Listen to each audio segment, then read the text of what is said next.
निशा काफी देर तक वहां की चीजों और सुनसान टपरी को घूरती रही।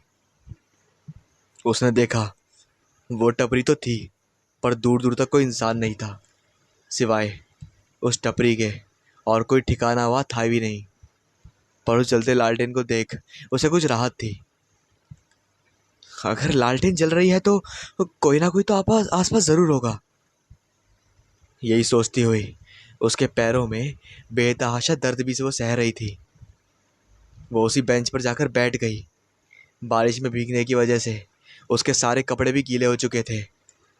उसके लंबे बालों से पानी टपक रहा था। उसे थोड़ी ठंड लगने लगी। बीते हादसे ने उसे बुरी तरह डरा दिया था। डर के मारे वो खुद में सिमटी जा रही थी। कुछ देर यूं ही बैठे रहने के बाद उसे अचानक अपने मोबाइल का ख्याल आया। उसने देखा, उसके हाथ में मोबाइल नहीं था।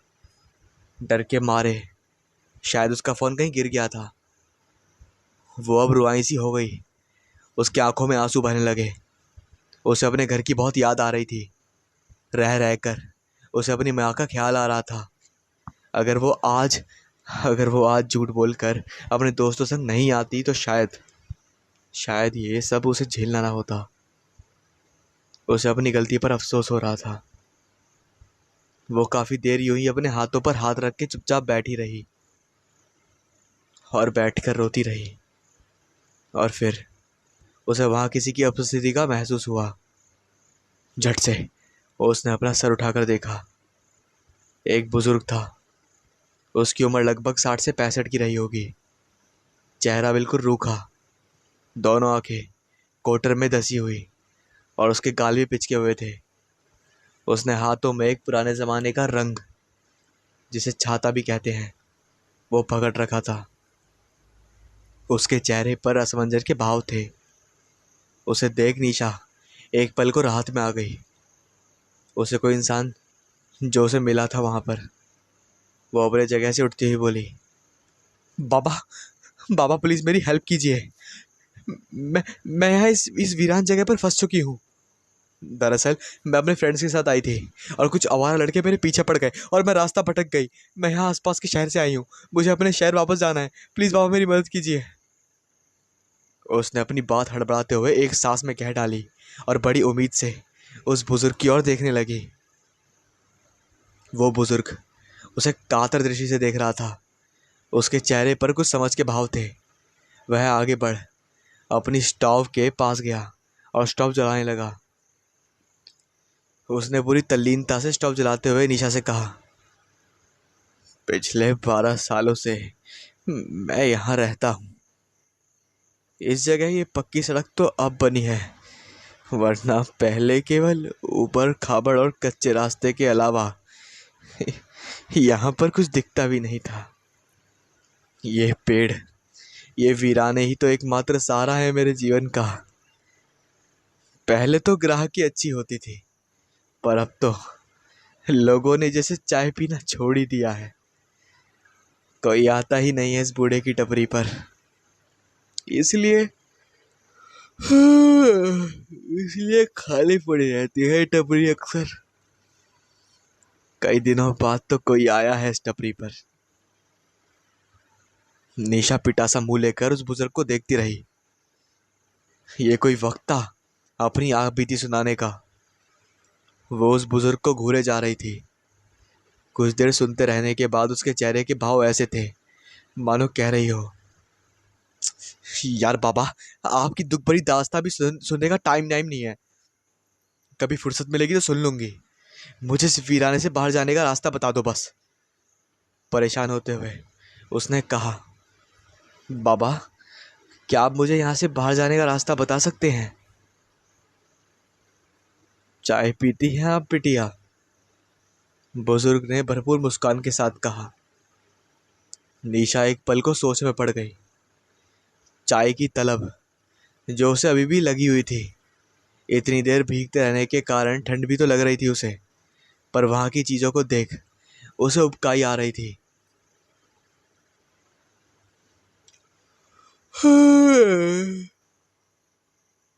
चाय पी लो बिटिया, मुझे भी उबासी आ रही है। और इतनी रात को शायद तुम्हें भी। फिर वैसे भी हम आपको रास्ता बता ही देंगे, बुजुर्ग ने स्टॉप पर चाय की पतीली चढ़ाते हुए कहा। निशा ने इनकार नहीं किया। उसे चाय के साथ उस वीराने से बाहर निकलने की जरूरत भी थी। क्या हो अगर उसने चाय को मना किया और वो बुजुर्ग नाराज हो गया तो? फिर भी एक कोशिश करते हुए उसने कहा, बाबा मेरे पास पैसे नहीं है, मैं तो अपना पर्स भी क्लब में भूल गई। बुजुर्ग ने पूरी तल्लीनता से चाय बनाते हुए कहा, कोई बात नहीं बिटिया, तुमसे पैसे थोड़े ही लेंगे हम। निशा बुरे मन से वापस से बेंच पर जाकर बैठ गई और उस टपरी के बाहर देखने लगी। बाहर अब भी वही स्याही अंधेरा और सुनसान पड़ा रास्ता दिख रहा था। उस बुजुर्ग ने निशा को एक कप में चाय डाल के दी और उसके पास बैठ के बोला, ये लो बेटा, चाय पियो, फिर तुम्हें एक काम की बात बताता हूँ। निशा ने चाय ली। चाय जो हाथ में लेते ही काफी गर्म थी, लेकिन जैसे निशा उसे हाथ में लेते ही तरोताजा हो गई हो। उसकी सारी परेशानियां एक तरह से खत्म सी हो गई, ऐसा उसे लगा। अब उसने चाय को पीना शुरू करा और बुजुर्ग ने उसे एक ऐसी बात बताई जिसे सुनकर निशा निशा के हाथ से चाय का कप गिर गया। बुजुर्ग ने कहा, बेटा तुम्हें पता है, तुम यहाँ आते आते मौत को मौत को मौत को पा चुकी हो। ये सुनते ही निशा का कप जैसे जमीन पर चकनाचूर हो चुका था। हाथ से गिरने के बाद उसे कुछ समझ नहीं आ रहा था। फिर बुजुर्ग ने बोला, मैं भी एक आत्मा हूँ और मेरी मौत आज से लगभग 7 वर्ष पहले हो चुकी है। दरअसल यहाँ पर काफी सारे कॉन्ट्रैक्टर आए थे जिन्हें अवैध जमीन पर कब्जा करना था। जिस क्लब से तुम भाग कर आई हो ना, उस क्लब को यहाँ पर बनना था, जिसके लिए उन्होंने यहाँ पर काफी सारे पेड़ कटवा दिए और काफी सारे जीव जंतुओं को मार दिया। और साथ ही यहाँ पर पास में गोल्फ रोड बना दिया। यहाँ से लेकर वहाँ तक जितना भी गोल्फ कोर्स रोड है, वो सारा काफी लोगों की लाशों की बलि पे चढ़ा है। हमने उनके सामने काफी हाथ जोड़े, लेकिन उन बिल्डरों ने हमारी एक ना सुनी और जेसीबी से उन्होंने यहाँ पर जितनी भी झोपड़ियाँ थीं उन सबको उखाड़ फेंका। और साथ ही उन्हें ज़रूरत पड़ी तो उन्होंने लोगों को भी मौत के घाट उतारा। सरकार और पुलिस सबके सब उनके साथ थे। हम उनका कुछ नहीं बिगाड़ पाए। और मेरी बेटी, जो कि उस समय सिर्फ 18 साल की थी और अपने सपने पूरे करने वो शहर जाना चाहती थी, वकालत कर रही थी वो, उसे भी उन्होंने उनके विद्रोह के चलते जमीन में जिंदा गड़वा दिया। उसके गम में मैं भी यहाँ मारा गया, या यूं कहो कि मैंने खुद से खुशी कर ली। धीरे धीरे उन लोगों का सपना पूरा हो गया। गोल्फ रोड तो बन गया, लेकिन जब उन्होंने क्लब बनाया, 1 साल के अंदर ही यहाँ पर फैली काली शक्तियों ने सारे बिल्डर्स को जड़ से खत्म कर दिया और उन्हें इतनी बुरी मौत दी कि मौत भी एक बार को सोचती होगी। और अब जैसा कि तुम देख सकती हो, ना गोल्फ कोर्स में कोई आ रहा है और ना ही यहाँ पर क्लब रहा। यहाँ की आत्माएं उस क्लब में आने वाले ग्राहकों से और वहाँ पर जो उनके मालिक हैं उनसे सबसे नफरत करती हैं। और यहाँ की आत्माएं हर समय गुस्से में रहती हैं, जिसे चिरागनी भी बोला जाता है। और यहाँ की भड़की आत्माएं जिसे भी देखती हैं उसे मौत के घाट उतार देती हैं, फिर चाहे वह इंसान हो या जानवर। तुम्हारी मौत तो तभी हो चुकी थी जब तुमने बेला को देखा था। हाँ बेटा, वो और कोई नहीं, वो बेला ही था, जिसके सिर्फ पैर ही दिखाई देते हैं। तुम्हारा शरीर सरोवर के पास पड़ा है, जो दिल का दोहराने की वजह से कब का मर चुका है। निशा इस बात को समझ चुकी थी और ये भी जान चुकी थी कि मौत और प्रलय उसके हाथ में नहीं है। अब शायद निशा भी उस जंगलों में भटकेगी जैसे बाबा भटक रहे हैं। और शायद यूं भी कह सकते हैं कि निशा अब शायद उनके परिवार का एक हिस्सा है।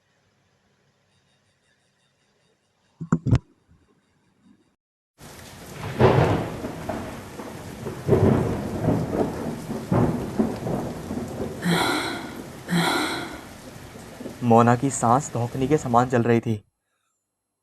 उसका उसका सीना बहुत तेज से धड़क रहा था। उसने इधर उधर नजर दौड़ाई और पानी की बोतल उठाकर एक सांस में सारा पानी पी गई।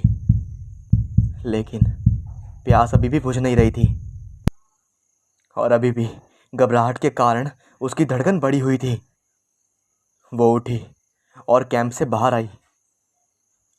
सामने उसके और भी दोस्तों ने अपने अपने कैंप लगा रखे थे। उसने सोचा किसी को उठा लेती हूँ, लेकिन किसी को अपनी हालत के बारे में बताकर वो शायद हंसी का पात्र नहीं बनना चाहती थी, क्योंकि अपने फ्रेंड सर्कल में वही एक बहुत हिम्मती मानी जाती थी। उसने अकेले ही उस इकलौते नल की ओर बढ़ना शुरू किया, जो कुछ दूर एक शमशान में स्थित था। मोना और उसके दोस्त एडवेंचर के बहुत शौकीन थे। कॉलेज की छुट्टियों में अक्सर वो कहीं ऐसी जगह कैंपिंग करने जाते थे जहां लोग जाने से भी डरते थे। आज उनकी कैंपिंग रायगढ़ के मशहूर शमशान घाट के पड़ोस में स्थित एक बाग में थी। लोगों के अंदर बसी दहशत और अंधविश्वास को खंडित करना और अपनी आधुनिकता का परिचय देना उनका मुख्य काम था। कहीं दूर कुत्ता या सियार रोया और नल की तरफ बढ़ रही मोना के जिस्म में सिरन सी दौड़ गई। लेकिन वो नाम की साहसी नहीं बल्कि काम से भी साहसी थी। लेकिन आज पता नहीं क्यों उसकी हिम्मत उसका साथ नहीं दे रही थी।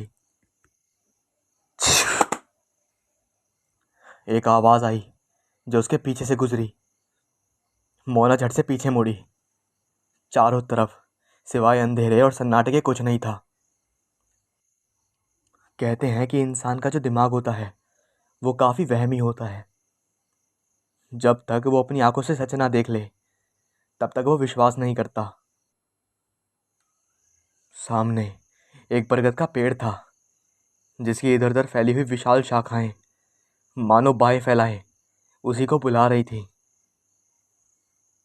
मोना को अकेले जाने में पता नहीं क्यों एक अजीब सी उलझन और घबराहट हो रही थी, पर अपनी हिम्मत का परिचय स्वयं को देना भी उसे बहुत आवश्यक पड़ गया था।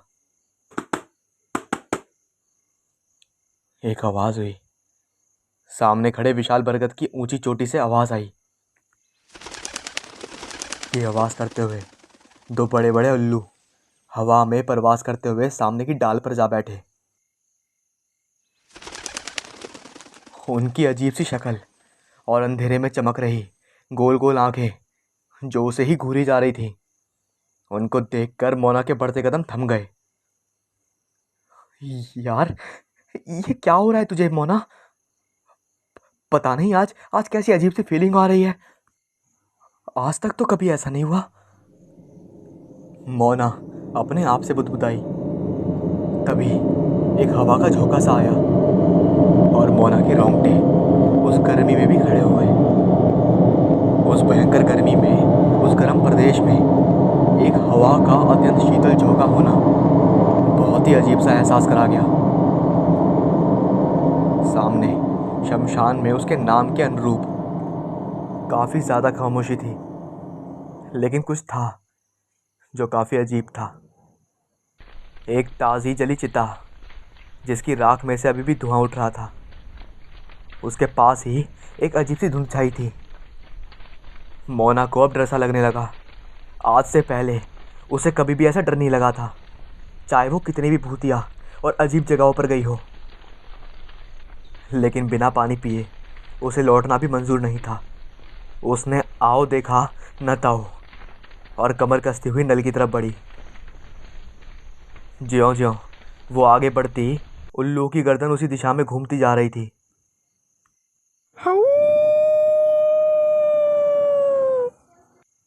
सियार या फिर कुत्तों का रुदन अब और भी तेज बढ़ता जा रहा था।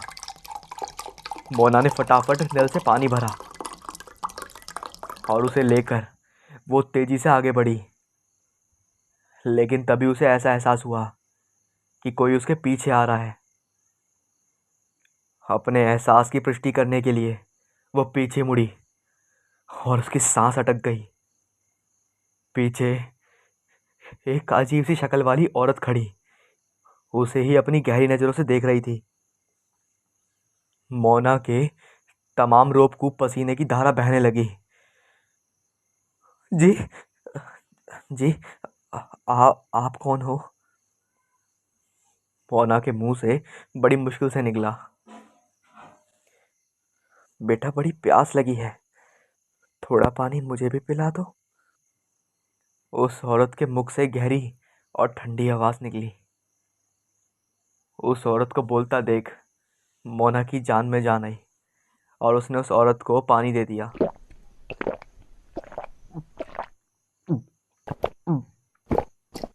गटगट की आवाज करते हुए वो औरत पानी पीने लगी। पानी पीकर उसने वो बोतल मोना के हाथ में थमा दी। पानी पिलाकर तुमने मुझे बहुत बड़ा एहसान करा है, मैं जिंदगी भर तुम्हें नहीं भूलूंगी, उस औरत ने कहा। "अ, लेकिन आप इतनी इतनी रात गए, क्या यहीं कहीं आस पड़ोस में रहती हैं आप?" मोना का डर अब काफी हद तक कम हो चुका था। जवाब में उस औरत ने शमशान की तरफ उंगली उठा दी। क्या क्या आप यहाँ की टेक केयर हैं? मेरा मतलब है यहीं शमशान में उस झोपड़ी में रहती हैं? मोना शमशान के किनारे पर बनी एक झोपड़ी की ओर इशारा करते हुए बोली। अरे नहीं, मैं वहां नहीं रहती। तो क्या आप आसपास के किसी गांव में रहती हैं? फिर उस औरत ने कहा, मैं पहले रायगढ़ में रहती थी, लेकिन आज सुबह ही मेरे घर वालों ने पता नहीं क्यों मुझे यहाँ लाकर अकेला छोड़ दिया। और गर्मी और तपन से मुझे बहुत प्यास लग रही थी, लेकिन लेकिन किसी ने भी मुझे पानी नहीं पिलाया। लेकिन तुमने मेरी प्यास बुझाई है। अब मैं तुम्हें कहीं नहीं जाने दूंगी। तुम मेरे साथ ही रहो और मुझे रोज पानी पिलाना। आग में जलने के बाद प्यास बहुत लगती है ना, इसलिए मेरी बात मान लो, मेरे साथ रहो। ये सुनकर जैसे मानो मोना की धड़कनें तेज हो चली हो। क्या मतलब है आपका? फिर उस औरत ने उसकी तरफ थोड़े से कदम बढ़ाकर कहा, मैं मैं आज ही यहाँ लाकर जलाई गई हूं ना। वो देखो वहां। उस औरत ने उसी ताजी जली चिता की तरफ इशारा करते हुए कहा। मोना की रीढ़ में बहकी सिरन दौड़ गई। उसे पहले से ही उसका इतनी रात में होना अजीब लग रहा था, लेकिन दिमाग को तो जैसे सबूत चाहिए था। मोना डर से पीछे हटी और भागी, लेकिन उस औरत का हाथ लंबा हुआ और उसने भाग रही मोना का हाथ पकड़ा और बोली, क्यों भाग रही हो? अब मैं अब मैं तुम्हें कहीं नहीं जाने दूंगी। मोना डर के मारे चीख मारने लगी। मोना, अरे मोना, मोना, उठो, क्या हुआ तुम्हें? छपाक से पानी से भरी हुई बोतल मोना के मुंह पर फेंकी गई और एक झटके में मोना उठकर बैठ गई। अरे भाई, क्या हुआ था? क्यों इतना चीख रही थी? मोना के दोस्त राहुल ने बोला। मोना की कुछ समझ नहीं आ रहा था। उसने इधर उधर माहौल का जायजा लिया, और जब उसे समझ आया कि वो एक अजीब और डरावना सपना देख रही थी, तो उसने एक लंबी राहत की सांस भरी और अपना माथा थाम लिया। हाँ, जरूर ये कोई बुरा सपना देख रही थी। ओके, चलो गाइस, अब यहां से निकलते हैं, मोना की दूसरी फ्रेंड ने बोला। सभी अपने अपने सामान की पैकिंग करते हुए अपने अपने कैंप्स को उखाड़कर अपने बैग में पैक करने लगे। अभी भी उसी सपने में खोई हुई मोना की नजर सहसा अपने हाथ पर गई। उसकी आंखें फैलती चली गईं। हाथ पर एक अजीब सा निशान पड़ा हुआ था। काफी ध्यान से देखने पर पता लग रहा था कि जैसे किसी की उंगलियों के निशान छपे से हैं। हे भगवान, ये क्या है? मोना के मुंह से निकला। तुम लोग गाड़ी के पास चलो, मैं भी आती हूं, मोना ने अपने दोस्तों से बोला। ओके, लेकिन जल्दी आना, उसके दोस्त बोले। मोना सीधे उस झोपड़ी की तरफ बढ़ी जो रात में उसे शमशान के एक छोर पर बनी दिखाई पड़ी थी। झोपड़ी के पीछे एक अधेड़ उम्र का व्यक्ति लकड़ियां चीर रहा था। सुनिए। जी बेटी, वो व्यक्ति पीछे मुड़कर बोला। आप यहीं रहते हैं क्या? हाँ हाँ, वो हाँफता हुआ बोला। मोना ने फिर हिचकते हुए बोला, कल रात में आप यहीं थे क्या? इस पर उन्होंने उत्तर दिया, नहीं बिटिया, रात में मैं यहाँ नहीं रुकता हूँ। क्यों, क्या बात है, कुछ दिक्कत है? और वो सब छोड़ो, ये बताओ तुम हो कौन और यहाँ क्या कर रही हो? उस वृद्ध आदमी ने एक लाइन में ही सब कुछ पूछ लिया, जैसे वो भी जानना चाहता हो कि आखिर बात क्या है। मोना ने उसे सब बताया और उसे अपने हाथ पर बड़ा निशान दिखाया। हे राम, ये क्या क्या तुमने बेटी? तुम्हें यहाँ नहीं आना चाहिए था। ये शमशान शापित है और बहुत मनहूस है। और और तुमने उस चुड़ैल को पानी भी पिलाया? व्यक्ति अत्यंत भयभीत होता हुआ बोला। लेकिन वो एक सपना था ना, और सपना तो सपना होता है, मोना बोली। नहीं बेटी, वो कोई सपना नहीं था, हकीकत थी जो तुम्हारे हाथ पर छपी है। हो सकता है सपने में मैंने ही अपने हाथ को कसकर पकड़ लिया हो। कुछ नहीं कह सकते बेटी, अब तुम जितना जल्दी हो सके यहां से जल्दी जाओ बेटी। मोना अपने दिमाग में कई शंकाएं भरती हुई अपने घर पहुंच चुकी थी। धीरे धीरे कुछ दिन बीत गए और कुछ भी ऐसा नहीं हुआ जो उसकी नज़र में अविश्वसनीय हो। हाथ का निशान भी फीका पड़ने लगा। रात के करीब 3 बजने वाले थे। घर में सभी आराम से एसी की ठंडी हवा में गहरी नींद में सोए हुए थे। मोना एसी का प्रयोग नहीं करती थी क्योंकि उसे बंद कमरे में सांस की प्रॉब्लम हो जाती थी। अचानक लाइट गुल हो चली। सीलिंग फैन के बंद हो जाने से और गर्मी के एहसास से मोना की नींद उचट गई। काफ़ी देर इंतजार के बाद भी जब बिजली का आगमन नहीं हुआ तो उसने अपने बिस्तर को लपेटा और छत पर खुली हवा में पहुंच गई। छत पर काफ़ी राहत थी और मध्यम मध्यम ठंडी हवा का चलना जारी था। उसने छत पर अपना बिस्तर लगाया और आराम से पसर कर सो गई।